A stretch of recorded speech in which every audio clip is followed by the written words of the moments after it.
Deixa eu respirar um pouquinho aqui, porque a vida de pastor é intensa demais, viu? Meus queridos, a paz do Senhor. Que bom estar essa noite com vocês. Que bom poder estar no lugar agradável que é a casa do Senhor. Que bom podermos todos juntos louvar ao Senhor e prestar um culto a Ele, que é merecedor de todo louvor e de toda honra. Que bom você também que está em casa assistindo esse momento, que a presença de Deus também esteja com você aí. Eu quero que você pegue a sua Bíblia, o seu smartphone e abra comigo no Salmo 127. Nós estamos estudando uma série de mensagens chamado Remédio para a Alma. E eu quero hoje compartilhar com vocês um remédio. Se você puder ficar de pé, em reverência à palavra. Está aqui? Está aqui. Se não for o Senhor, o construtor da casa, será inútil trabalhar na construção. Se não é o Senhor que vigia a cidade, será inútil a sentinela montar guarda. Será inútil levantar cedo e dormir tarde, trabalhando arduamente por alimento. O Senhor concede o sono àqueles a quem ama. Só isso, até o 2.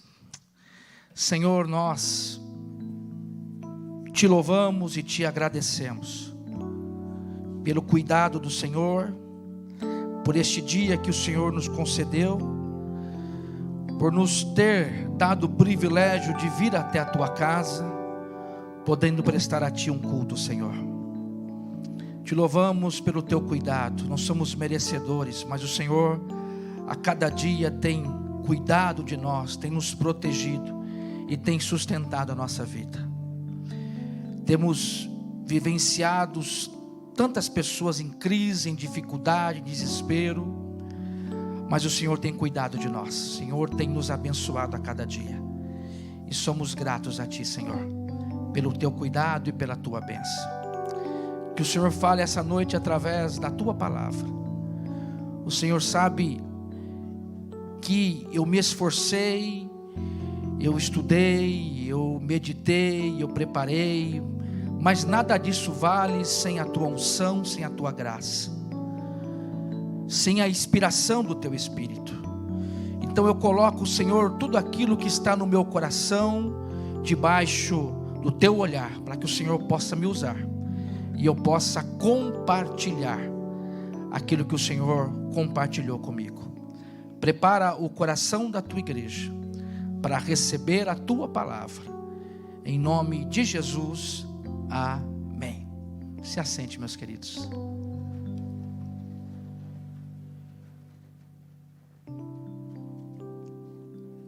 Estamos estudando uma série de mensagens chamado Remédio para a Alma. Quando nós olhamos para os Salmos, vemos soluções antigas para problemas do nosso dia a dia. Como aqueles personagens bíblicos lidavam com situações da alma. Se naquela época não existia terapeuta, psiquiatra, psicólogo, remédio, como eles lidavam com as dores da alma? Como eles encontravam cura para a sua alma? Nós enxergamos nos Salmos isso, porque estresse, fadiga, depressão não é algo da modernidade. Isso já existia. Talvez não tinha o nome de estresse, não tinha o nome de depressão, de fadiga, mas nós vemos na Bíblia que pessoas passaram por problemas que nós passamos hoje.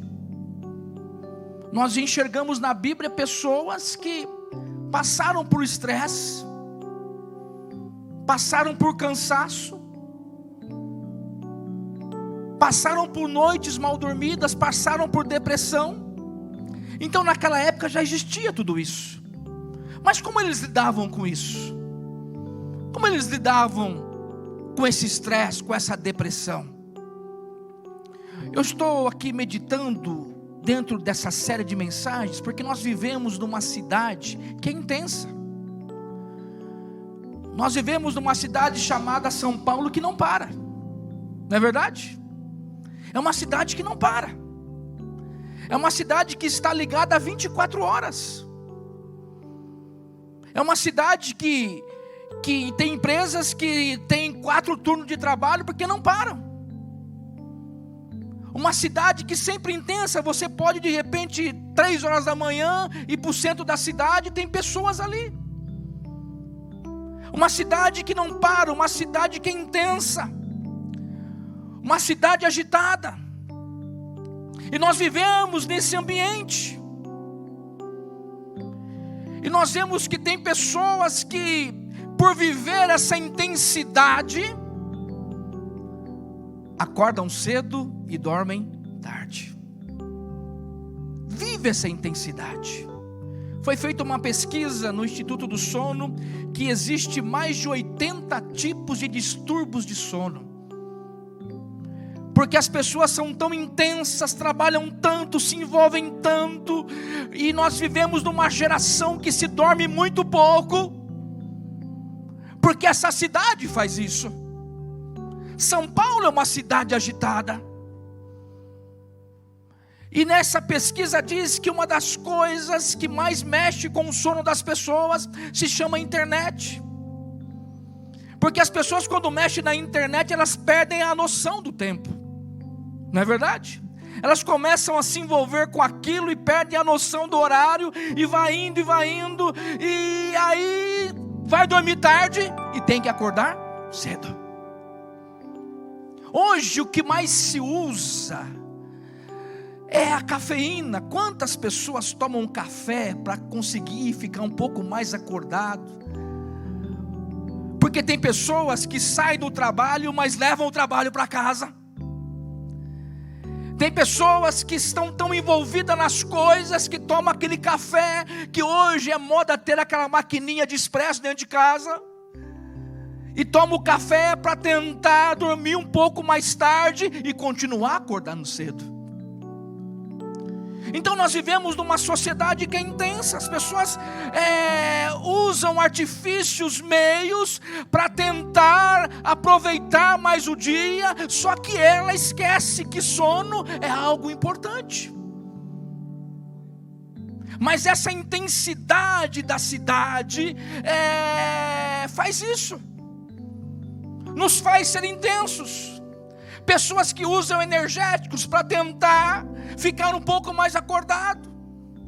Pessoas que têm dificuldade de dormir. Quantas vezes eu estava tão cansado, mas tão cansado, que eu tinha até dificuldade de dormir, porque muito cansado, por causa da intensidade da vida, por causa dos problemas que são intensos nessa cidade, por situações que você convive. E às vezes você está tão cansado, mas não consegue dormir, porque você está aceso, você não consegue apagar, você não consegue desligar. A intensidade dessa cidade, dos problemas, são isso.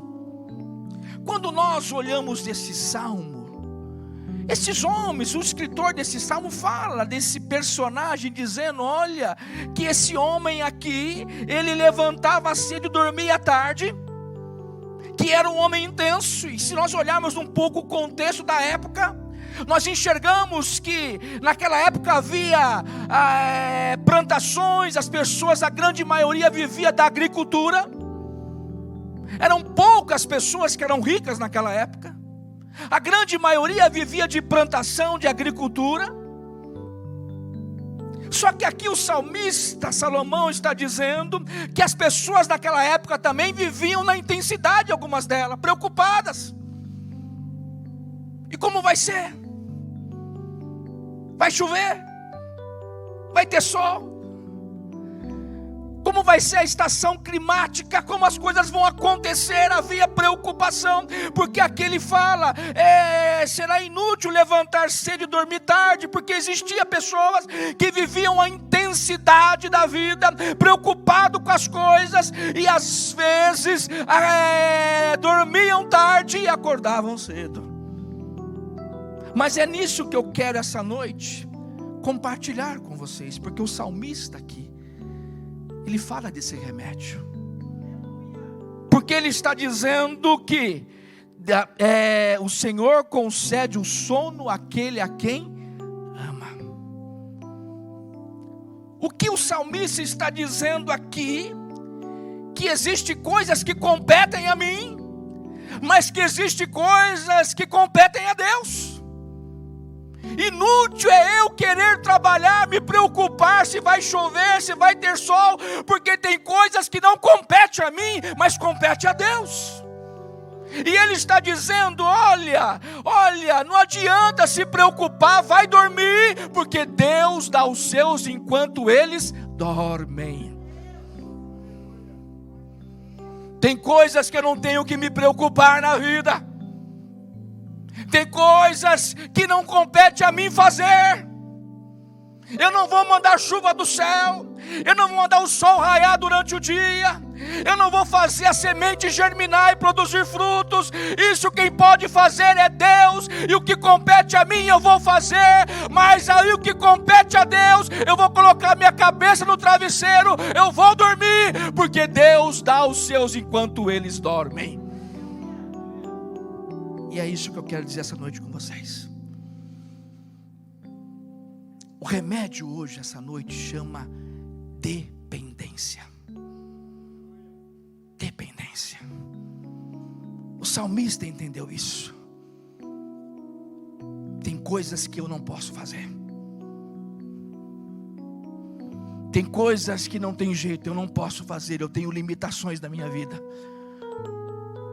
Por isso eu vou dormir em paz, porque quem cuida do sol, quem cuida para a semente germinar, quem cuida das coisas, quem cuida da chuva, é aquele que é todo poderoso. E eu tenho que aprender a depender dele, porque eu não tenho condição de fazer isso. Então eu tenho que aprender na minha vida a depender dele, porque aquele que depende dele, ele dorme, descansa, porque ele sabe, Deus dá os seus enquanto eles dormem. Deus dá os seus enquanto eles dormem. Eu estou despreocupado com isso. E é nisso que eu quero aqui, porque o salmista, ele abrange 3 áreas sobre isso, sobre dependência. E esse é o remédio essa noite que eu quero dizer para você: dependência de Deus. Esse remédio é um remédio que, olha, traz paz ao coração.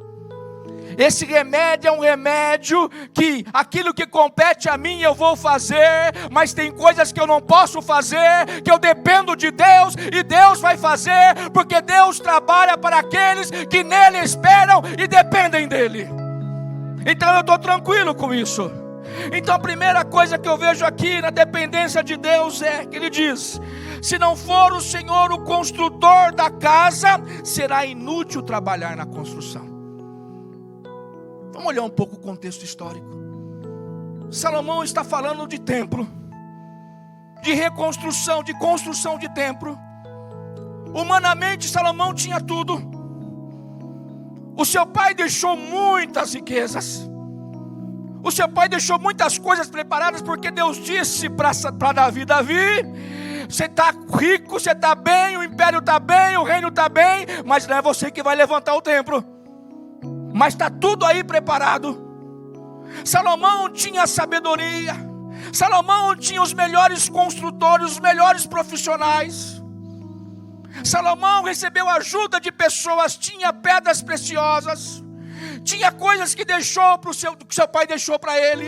Mas Salomão entendia o seguinte: não adianta ter as melhores pedras, não adianta ter o melhor material, não adianta ter os melhores profissionais, se Deus não estiver nesse negócio.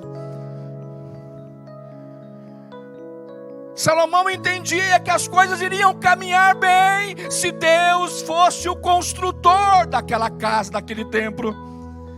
Ele entendia que dependia de Deus, que nada teria sentido e valor sem a participação de Deus e sem a dependência de Deus. Ele tinha os melhores profissionais, tinha todo o material, mas isso não era suficiente. A vida se torna inútil quando Deus não está no negócio. As coisas não têm valor quando Deus não está envolvido nas coisas. E Salomão entendia: eu tenho tudo, mas eu não tenho nada, porque eu quero que Deus esteja na construção dessa casa e deste templo. Se Deus estiver envolvido, aí as coisas têm sentido. E aí eu vou um pouco mais com você. Não adianta eu ser o melhor pregador, não adianta eu ser o melhor ministro de louvor, não adianta eu ser o melhor diácono, se Deus não for na minha vida, se eu não tiver uma parceria com Deus. Por quê? Porque eu dependo dEle. É a unção, é a graça, é a capacitação dEle sobre a minha vida. A igreja não tem sentido se Deus não estiver na casa, porque é Deus que convence. Paulo planta, Apolo rega, mas o crescimento vem de Deus. O que Salomão está dizendo: olha, é inútil fazer coisas, construir casa, templo, igreja. É inútil se envolver na obra se eu não tenho parceria com o dono da obra. Não adianta eu me desgastar na obra se eu não tenho intimidade e não caminho com o dono da obra. A razão de tudo, ele está dizendo: eu posso ser um bom pregador, eu posso ser um excelente diácono, mas importante Deus estar na minha vida, estar no meu ministério, é Deus caminhar junto comigo. E aí eu vou mais a fundo. Fala de casa, de templo. Eu quero entrar aqui na família. Não adianta uma casa sem a presença de Deus. Não adianta uma família sem a presença de Deus. O que o salmista está dizendo aqui é que eu tenho responsabilidades. Ele está dizendo: olha, não adianta, eu vou trabalhar na construção, eu tenho que fazer a minha parte. Como pai, eu tenho que ensinar os meus filhos, eu tenho que prover a minha casa. Como mãe, eu tenho que ser uma mulher sábia, que traz edificação, equilíbrio dentro da casa.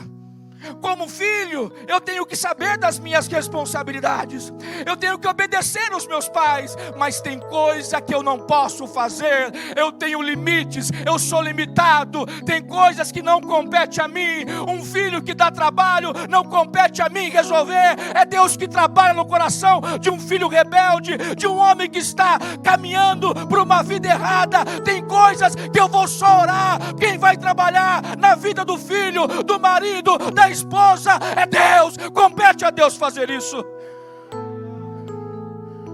Tem coisas que eu não vou fazer, é o trabalho vão, é vazio, não tem sentido. Uma família que não tem a presença de Deus não tem valor, não tem sentido. Aqui ele está dizendo: é inútil. É inútil construir uma casa se Deus não estiver nela. Depender de Deus. Eu cuido, eu corro atrás, eu trabalho, eu me esforço, eu dou uma comida boa para os meus filhos, eu tento dar uma boa roupa para eles, eu tento ser um bom pai, mas tem coisas que eu não posso fazer, que só Deus pode fazer. E tem vezes que eu quero fazer aquilo que compete a Deus fazer, e quando eu quero fazer, eu bato a cara, porque eu sou limitado, eu não tenho capacidade de trabalhar no coração de um filho, de uma esposa, de um marido. Quem faz isso é Deus. Eu só oro e é Deus que trabalha no coração da minha família. Não adianta. Se Deus não edificar a casa fica vazia. Só que é interessante que quem fala sobre isso é Salomão. Mas como Deus é, que Salomão poderia falar de família? Mas é aquela coisa, Salomão fala do remédio, mas não toma o remédio. Ele está dizendo aqui, olha, se você tomar esse remédio, de depender de Deus dentro da tua casa, de dar o espaço de Deus dentro da tua família, tudo irá bem. Só que Salomão não fez isso. Salomão teve 300 mulheres, não é isso? Salomão teve 700 concubinas. Eu acho que ele teve 1000 sogras, né? 300 com mais 700 é 1000. Então, com certeza, umas 1000 sogras. Uma já é difícil, imagine 1000. Por isso que ele chega lá em Eclesiastes e diz que tudo é vaidade. Mas também do jeito que ele levava a vida, tinha que ser vaidade mesmo. Só que Salomão entendia o seguinte: olha, o remédio para uma família estruturada, o remédio para uma família que é edificada, o remédio se chama dependência de Deus. Toma esse remédio que tudo dará certo dentro da tua casa. Toma ele, porque casa, família sem Deus é uma grande ilusão, não tem sentido. Família sem a presença de Deus não tem sentido. Construir uma família sem Deus não tem sentido. Eu falo aqui para você que é jovem: construa a sua casa debaixo do olhar de Deus, debaixo do querer de Deus. Faça Deus participar de tudo isso, de todo o processo. Será que a pessoa que eu vou casar, Deus está nesse negócio para juntos, eu, ela e Deus, construirmos uma família? Será que Deus está envolvido nisso tudo? Eu quero te dizer para você que é solteiro, Deus tem o melhor para a tua vida. Faz a tua parte, diz que você é bonito, penteia o cabelo, escova os dentes, põe uma roupa bonita. Agora deixa o resto Deus fazer. Dá uma olhadinha, manda uma cartinha, faz isso. Mas quem vai colocar amor no coração daquela pessoa para gostar de você é Deus. É Deus que vai fazer isso. Eu não vou andar relaxado, judiado e dizer: não, Deus vai me dar a esposa. Meu camarada não escova o dente, vai falar com ele, só Jesus na causa. Não passa o perfuminho, então chegar perto dá até medo. A menina está até gostando de longe, mas quando chega perto, oxe, meu Deus do céu, dá até medo. Se cuida. Mandar uma cartinha. Cartinha não, hoje não é mais cartinha, hoje é uma mensaginha no WhatsApp, né? Manda um coraçãozinho meio assim, que não quer nada com nada. Mas quem vai colocar amor naquela pessoa? Você já viu aquelas histórias que dizem: mas eu não gostava dele, eu não gostava dela, mas eu comecei a conversar, conviver, foi colocado o amor. Quem brota o amor é Deus. Deus é o que? Amor. Onde está o amor? Está em Deus. E Deus começa a colocar semente, pois eu vou construindo isso tudo. Então aprenda, é Deus. Na minha vida familiar é Deus.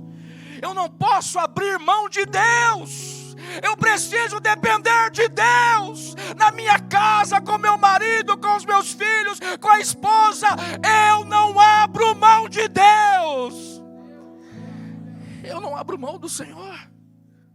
Porque Ele é a coisa mais importante dentro da minha casa. Se Ele não construir, se Ele não for o construtor, tudo é inútil, nada tem valor. O que dá sentido à família é a presença de Deus. É a presença de Deus. Mas aí ele continua mais: se não for o Senhor que vigia a cidade, será inútil a sentinela montar guarda. Uma outra dependência de Deus. Olhar um pouco o tempo da época, o momento da época. Naquela época, as cidades, como que elas eram feitas? Elas eram protegidas por muros. É isso? Quem é aqui os teólogos? Cidades naquela época tinham os muros que rodeavam a cidade. E eles faziam a parte deles. Aqui o salmista está dizendo, eles estão fazendo a parte deles. Eles vão lá, põem sentinela, montam a guarda, tem os muros. Tudo que compete a eles estão fazendo. Mas o que o salmista está dizendo, não adianta fazer muro, não adianta colocar guarda, se Deus não guardar a cidade. Não adianta ter os melhores ali como sentinela, não adianta levantar os maiores muros, não adianta ter os melhores armamentos, se Deus não guardar a cidade.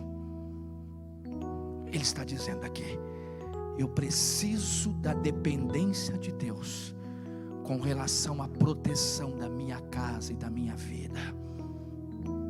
O que ele está dizendo aqui, Salomão, é que não adianta eu olhando os dias de hoje, não adianta eu ter o melhor alarme no meu carro. Eu digo para você, faça isso. Ah não, Deus protege, não vou colocar nada. Não, põe alarme. Se precisar colocar câmera dentro da sua casa, coloca. Quer proteger, protege, faça o melhor. Deus não está isentando de fazer a nossa parte aqui. Eu tenho que fazer a minha parte. Não adianta eu deixar pegar o carro em plena cidade de Tiradentes, com os vidros abertos, com a chave no contato e dizer, Deus está protegendo, você está brincando com Deus. Tá certo? Se eu parar ali, eu vou ter que ter um bom alarme, fechar bem. Mas o que o salmista está dizendo, olha, eu vou me precaver, eu vou cuidar, mas se Deus não guardar, não vale a pena nada. Se Deus não guardar, não vale a pena nada. A minha segurança não está no pitbull que fica na minha garagem. A minha segurança não está nos espelhos blindados dentro da minha casa. A minha segurança não está nas câmeras que estão olhando 24 horas a minha casa. A minha segurança está em Deus. A minha dependência é de Deus. É Ele que protege a minha casa, é Ele que protege a minha vida. Se eu estou aqui essa noite, nada aconteceu na rua. Hoje foi um dia que caminhão tombou, que carro bateu, que gente se acidentou, mas eu e você estamos aqui, prontos, bens. Por quê? Porque Deus cuidou da nossa vida. Deus protegeu a nossa vida. Deus cuidou de nós. Quantos que envolvem trabalhos profissionais de perigo? Quantos profissionais evangélicos são policiais que vivem em perigo constantemente? Mas passa-se os dias, passa-se os anos, vê tanta gente morrendo, mas ele continua de pé. Qual que é a diferença? Deus está protegendo a vida dele. Deus está brindando a vida dele. Quantas coisas Deus já livrou a minha vida. Esses tempos atrás eu vi uma reportagem sobre as torres gêmeas, alguns anos atrás. Olha o celular tocando, olha o anjo descendo. Pode atender. E aí, é você, Renê? Oh, Renê. Aí, eu vi um relato de um camarada que disse, puxa, um camarada cristão, eu esqueci uma coisa dentro da minha casa. E eu fiquei muito bravo, eu tive que voltar para pegar isso. E nessa questão de voltar para minha casa e pegar, foi o momento que aqueles aviões entraram naquelas torres gêmeas e muita gente morreu. Ele ficou bravo por acontecer isso. Puxa, eu voltei, me atrasei, estou bravo, estou enfesado.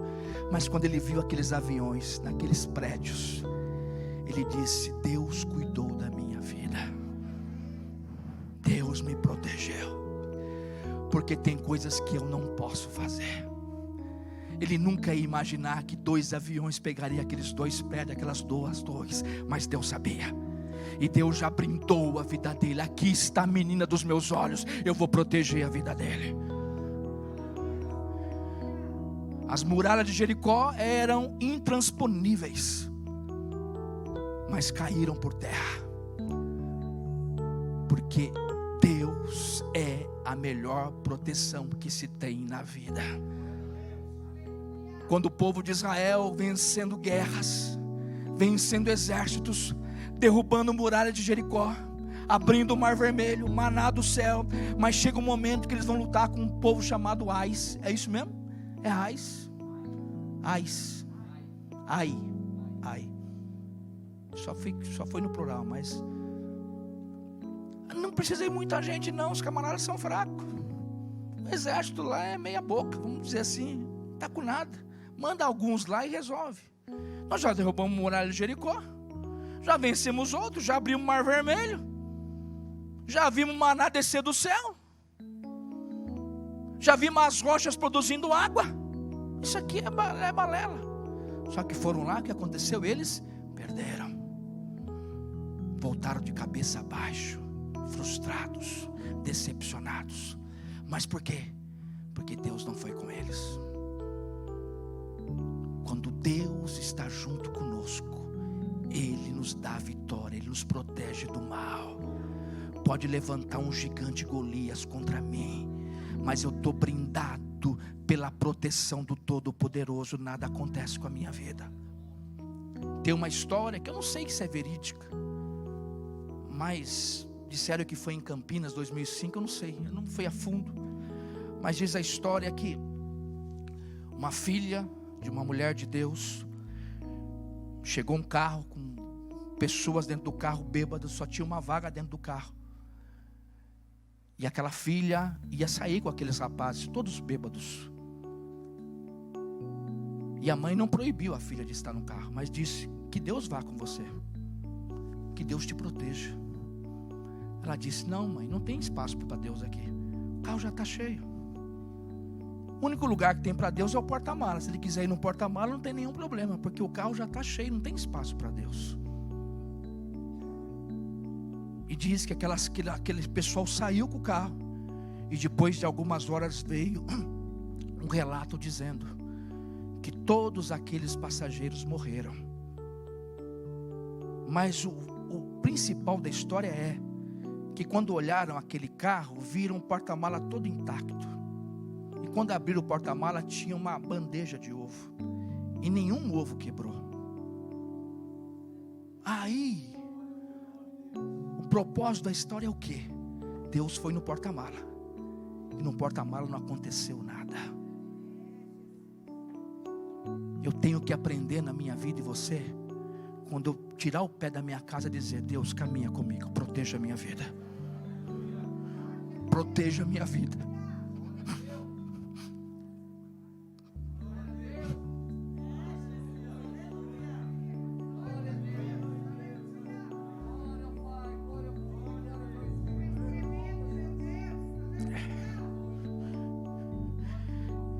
Eu lido com o trânsito dia a dia. Eu já vi tanta coisa: gente morta, gente decapitada, carro virado de ponta cabeça, acidentes enormes. E os anos se passam, eu continuo de pé, sem acontecer nada.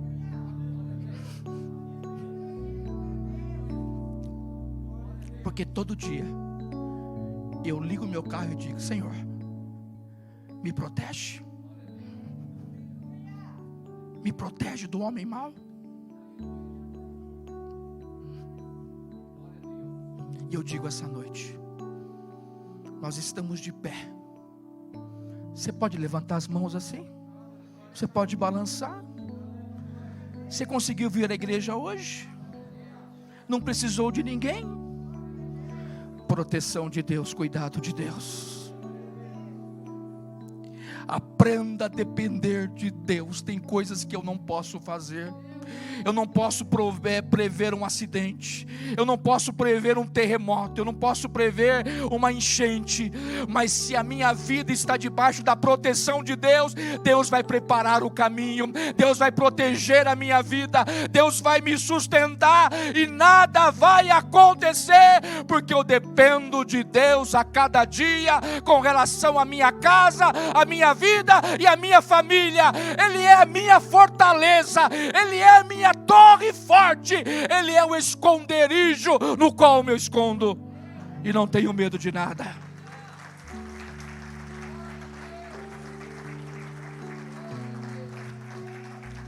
Aí eu fecho que as horas voam.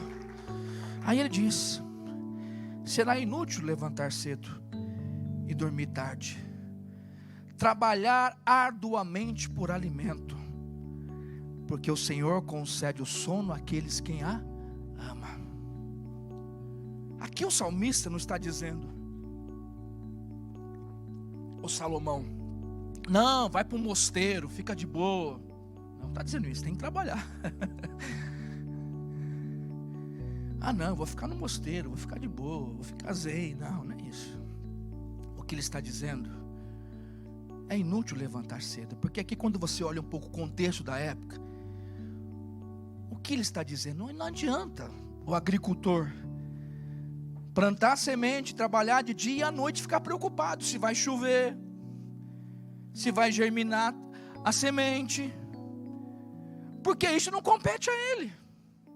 Não adianta ele ficar preocupado, deixa eu olhar o céu, vai chover? Não, deixa eu ver se a semente vai germinar, deixa eu olhar lá como estão as coisas. Não adianta. Ele trabalhou durante o dia, ele cuidou da terra, ele adubou a terra, ele preparou a terra, ele fez a parte dele. Agora peraí, agora eu vou dormir, eu vou descansar, porque quem faz o fruto germinar, quem manda a chuva, quem manda o sereno é Deus, e eu dependo dele. Eu dependo de Deus. O que ele está dizendo, não adianta, meu irmão, trabalhar muito, acordar cedo e dormir tarde, se Deus não estiver nesse negócio, porque a vida, o trabalho perde o sentido. As coisas perdem o sentido. Tem tantas pessoas que labutam, que sofrem, que trabalham, mas não desfrutam do seu trabalho. Não é verdade? Quantos que se mataram, se doaram, se desgastaram, e quem desfruta tudo isso é os outros, não é ele. O que Deus está querendo nos ensinar essa noite, você tem que trabalhar, mas tem coisas que Deus vai fazer. É Ele que vai te dar sabedoria, é Ele que vai te dar condição, é Ele que vai te dar capacidade de usar as mãos, de trabalhar, de ser um profissional bom. O que Deus está dizendo, faz a sua parte, goza do teu trabalho, porque gozar do teu trabalho é presente de Deus. Não tem coisa melhor do que receber um salário. Eu vou levar meus filhos hoje no McDonald's. Gozar do seu trabalho. Gozar, peraí, hoje eu vou comprar uma picanha. Oh, glória a Deus, hein? Hoje eu vou no mercado comprar aquela pecinha de picanha e hoje eu vou fazer um churrasquinho. É tão bom. O pessoal de restaurante diz que no dia do pagamento é o dia que mais enche, porque a pessoa pega o salário e fala, hoje eu vou comer no restaurante. Eu vou desfrutar, gozar do meu trabalho. Agora tem gente que não goza do trabalho, tem gente que é escravo do trabalho, tem gente que se gasta pelo trabalho, tem gente que não aproveita a vida em nada. Olha, tem coisas que você não vai fazer, trabalha e deixa que o resto Deus cuida, deixa que Deus vai prover o alimento, deixa que Deus vai cuidar da tua vida. Olha, não faça do trabalho um Deus na tua vida, olha, faça do trabalho um prazer e goze daquilo que você faz. Quando você receber o salário, goze disso, aproveite isso, porque não adianta acordar bem cedo e trabalhar até tarde se Deus não estiver nesse negócio, se Deus não estiver envolvido nesse trabalho. Não adianta querer muito dinheiro, não adianta querer ter muitas posses, porque isso é inútil. Tem muita gente que tem muito, mas é infeliz, é depressivo, é solitário. Mas tem gente que mora numa casa simples, que ganha um salário mínimo, mas quando você entra na casa dessa pessoa, é uma casa que tem festa, que tem uma comida boa, que tem alegria, porque ele está gozando do trabalho que Deus lhe deu. Deus está nesse negócio. Não adianta. É Deus que faz a semente germinar. É Deus que faz a chuva cair. É Deus que faz as leis da natureza. É Deus que manda o sereno. É Deus que manda o sol. É Deus que dá sabedoria. É Deus que dá a condição de trabalhar. Eu vou trabalhar porque compete a mim trabalhar. Mas eu vou gozar do meu trabalho porque Deus está nisso tudo. Eu vou desfrutar do sono, porque aqui quando você olha, tem dois tipos de personagem, dois tipos de trabalhador. Aquele que trabalha muito, não é isso? Trabalha demais e dorme muito pouco. E aquele que trabalha, mas que sabe que tem um horário da sua vida que ele vai dormir e vai descansar, porque Deus dá os seus enquanto eles dormem.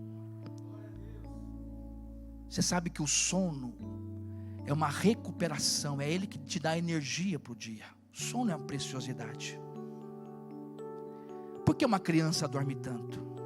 Porque tem o hormônio do sono, não é isso? Ela vai dormindo e vai, ó. Agora, para nós que já passamos um pouco da idade, o que é o sono? É um reparador de energia. O que Deus está dizendo, trabalha, mas vai lá e descansa, e dorme, recupera as energias, porque eu estou trabalhando em teu favor. Eu estou cuidando da sua vida, eu sou parceiro seu, eu cuido de você, eu estou sustentando você. Enquanto você dorme, o céu está trabalhando no teu favor, agindo em favor da sua vida. Essa noite, tome esse remédio chamado dependência. Esse remédio é infalível. Depender de Deus, você terá uma família abençoada. Depender de Deus, você terá um trabalho abençoado. Você vai gozar de todo esse teu trabalho. Aprenda a cada dia a depender de Deus. Na tua casa, na tua família, no teu trabalho, coloca Deus nisso tudo. Que Deus seja parceiro seu. Que Ele não seja alguém distante. Deus é parceiro meu. Deus é meu companheiro. Na minha família Ele faz parte, porque o cordão de 3 dobras não se quebra facilmente. No meu casamento Deus está lá. Na minha família Deus está lá. No meu trabalho Deus está lá. Em tudo que eu faço Deus está lá. Deus é o meu companheiro, Ele é meu Senhor, Ele é meu parceiro, Ele é o meu Deus, e eu não abro mão disso. E eu sei que se Ele estiver nisso tudo, eu serei abençoado. Dependa de Deus a cada dia. Tome esse remédio, porque eu tenho certeza que você terá uma vida bem sucedida, e o nome do Senhor será glorificado. Amém.